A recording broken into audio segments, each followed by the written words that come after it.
नमस्कार दोस्तों, पिछले वीडियो में हमने UP triple S C AGTA DV का फॉर्म पूरा ऑनलाइन भर के दिखाया था। उसके बाद कुछ लोगों को कमेंट आ रहे थे कि सर इसमें कुछ गलती हो गई है, तो उस गलती को कैसे सुधारेंगे। तो स्टेप बाय स्टेप आपको हम पूरा प्रोसेस बताएंगे। अब यहाँ पर अगर आपने गलतियाँ की हैं तो उस गलती को कैसे सुधारेंगे, वो गलती सुधरती है कि नहीं सुधरती है। फाइनल सबमिट करने का चूँकि ऑप्शन है नहीं, तो बिना फाइनल सबमिट करे हमारे प्रिंट में वो चीज़ आ रही है कि नहीं आ रही है, वो अपडेट होके वो हम आपको तुरंत इसी वक्त दिखाने वाले हैं। ठीक है, तो चलिए शुरू करते हैं। सबसे पहले आप यूपी ट्रिपल एस सी की साइट पर आएंगे, तो यहीं पर आपको जाना है। चाहे ऊपर वाले पे क्लिक करेंगे या फिर इसी पे क्लिक करेंगे। आप प्लेट अपलोड योर डॉक्यूमेंट पर चले जाएंगे। ठीक है, यहाँ पर हमको अपना रजिस्ट्रेशन संख्या डालना है, तो वही रजिस्ट्रेशन संख्या हम यहाँ पे डालते हैं और OTP ले करके यहाँ पे लॉगिन होते हैं। ठीक है, तो मैं यहाँ पे रजिस्ट्रेशन संख्या डाल दे रहा हूँ। तो OTP यहाँ पे चला गया है। अब OTP हमको डालना है। तो जैसे फर्स्ट टाइम आपने किया था लॉगिन, OTP डालने के बाद सेम टू सेम उसी तरह से खुल रहा है। ठीक है, हमको यहाँ पर एक्सेप्ट करना है और आगे बढ़ जाना है। तो दोस्तों यहाँ पर हम जो करेक्शन करने वाले हैं वो करने वाले हैं ग्रेजुएशन में। ठीक, ग्रेजुएशन में क्या करेक्शन था, यहाँ पे जो सब्जेक्ट था किसी दूसरे से फॉर्म भरवाया गया था, तो एग्रीकल्चर की स्पेलिंग मिस्टेक थी, तो ये करेक्शन ये हमने कर दिया है। इसके अलावा कुछ करेक्शन एड्रेस में थे, उसको भी हमने कर दिया है। अब उसको हम सिक्योरिटी पर्पज़ से दिखा नहीं सकते। अब दोस्तों यहाँ पे कुछ लोगों को डाउट है कि यहाँ पर कौन सी डेट डाली जाए। तो यहाँ पे देखिए लिखा हुआ है साफ साफ निर्गत तिथि या परिणाम तिथि, यानी कि अगर आपके रिजल्ट में जो भी डेट पड़ी हुई है, मार्कशीट में जो डेट पड़ी है, आप उसको डाल सकते हैं, कोई दिक्कत नहीं है। ठीक है, तो यहाँ पर हम अपडेट पर क्लिक कर देते हैं। तो यहाँ पर हमने TUR के बाद ऐड किया हुआ है। ठीक है, अब इसको हम अपडेट करके आगे बढ़ते हैं।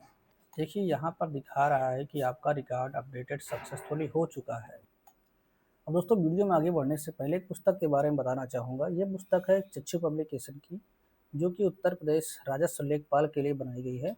ये एक प्रैक्टिस सेट है जिसमें आपको टोटल 23 प्रैक्टिस सेट मिल जाते हैं। 2100 प्लस इस पर ऑब्जेक्टिव दिए गए हैं। ठीक है, ये प्रैक्टिस सेट आपके नए एग्ज़ाम पैटर्न के आधार पर बनाए गए हैं। और इसकी खास बात क्या है कि इसमें आपको जो प्रैक्टिस सेट है उसकी आंसर की के साथ साथ उसका डिटेल में एक्सप्लेनेशन भी मिलता है। ठीक है, जो इसको और ख़ास बनाता है।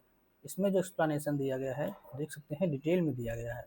अगर आपको किसी भी ऑप्शन में, किसी भी आंसर में कोई समस्या होती है, तो आप डिटेल एक्सप्लेनेशन इसका देख करके आप उस क्वेश्चन का जो है आंसर अच्छे से समझ सकते हैं। ठीक है, और इसके साथ साथ आपको उस प्रश्न की समझ भी अच्छे से बन जाएगी। तो अगर आप इसको लेना चाहें तो ले सकते हैं। और साथ ही साथ अगर आपको विषयवार तैयारी करनी है तो आप इसकी विषयवार भी पुस्तकें हैं उसको ले सकते हैं, जैसे कि ग्राम समाज एवं विकास की। ठीक, इसके अलावा यूपी स्पेशल की, इसके अलावा सामान्य जानकारी की और सामान्य हिंदी की। ठीक है, इसे आप अमेज़ॉन, स्नैपडील, मीशो, जियो मार्ट से भी परचेज कर सकते हैं, या फिर आपको इसकी डिस्क्रिप्शन बॉक्स में लिंक मिल जाएगी, वहाँ से भी आप ले सकते हैं। चलिए शुरू करते हैं। तो दोस्तों अब हमको जो करेक्शन करना है वो करना है हमको निवास प्रमाण पत्र या फिर जाति प्रमाण पत्र वाले में। तो हम चलते हैं अगले स्टेप पर। अब दोस्तों यहाँ पर कैटेगरी में गलती ये हुई है कि जो इशूइंग अथॉरिटी में तहसीलदार लिखना था, उसमें तहसीलदार की स्पेलिंग मिस्टेक है। तो हम इस स्पेलिंग को यहाँ पे सुधारना चाहते हैं। ठीक है, तो इसे तो हमने सिर्फ इशूइंग अथॉरिटी में सिर्फ तहसीलदार लिखा हुआ है, बाकी एड्रेस नहीं लिखा, लेकिन कोई बात नहीं है, अगर लिख दिए हैं तो कोई भी वो समस्या नहीं होने वाली। तो इसको हम संशोधन करने के लिए एडिट पर क्लिक करेंगे। तो यहाँ पर हम करना चाह रहे हैं तहसीलदार, यानी कि TEHSIL। ठीक, ये स्पेलिंग हम यहाँ पर डालना चाह रहे हैं। ऊंचा रवि लिखा है, लिखा रहने देते हैं। और यहाँ से हम चूज़ फाइल क्लिक करेंगे। ठीक है, तो यहाँ से जो आपने PDF अपलोड करी है, अगर मान लो आप PDF डाउनलोड नहीं किए हुए हैं, तो मॉडिफाई करने से पहले आप व्यू पे क्लिक करके उसका PDF डाउनलोड कर लीजिए, फिर उसी PDF को अपलोड कर दीजिए। या फिर अगर आप दूसरी अपलोड करना चाहते हैं तो चूज़ फाइल से अपलोड कर दीजिएगा। तो यहाँ पर हमने कास्ट को अपलोड कर दिया है। अब हम कैप्चा कोड डाल के अपडेट पे क्लिक करते हैं। तो यहाँ पर देख सकते हैं कि इसका इशूइंग अथॉरिटी जो हमने चेंज किया है वो चेंज हो चुका है। ठीक है, अब हम चलते हैं आगे और इसका फाइनल प्रिंट आउट निकाल के देखते हैं कि जो हमने चेंज किया है वो चेंज शो हो रहा है कि नहीं। दोस्तों हम यहाँ पर आ चुके हैं लास्ट स्टेप पर। यहाँ पर देख सकते हैं डिक्लेरेशन एंड फाइनल सबमिट। तो अगर आप नया फॉर्म भरेंगे तो आपको सबमिट करने का ऑप्शन देगा। क्योंकि हमारा इसमें मॉडिफिकेशन है तो मॉडिफिकेशन में सबमिट करने का ऑप्शन यहाँ पे नहीं आता है, सीधे ऑप्शन आता है प्रिंट फॉर्म का।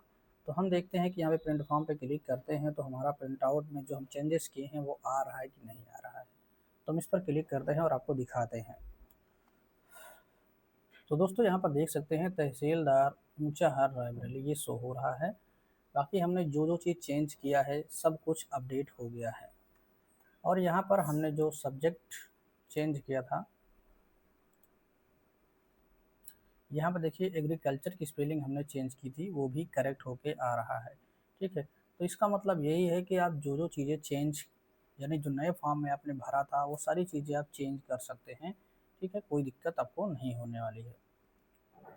यानी कि फाइनल सबमिट का ऑप्शन नहीं दिया है, लेकिन जो चीज़ आप चेंज करेंगे उसको प्रिंट आउट में आप देख पाएंगे कि आपका वो करेक्ट हो जाएगा। ठीक है, तो आई होप आपका ये डाउट क्लियर हुआ होगा। अगर वीडियो अच्छा लगे तो वीडियो को लाइक करें, चैनल पर नए हैं सब्सक्राइब नहीं किया तो कर लीजिए, और आपके जो भी सवाल हैं वो कमेंट बॉक्स में कमेंट करके पूछ सकते हैं। मिलते हैं नेक्स्ट वीडियो में, तब तक के लिए बाय टेक केयर, जय हिंद, वंदे मातरम।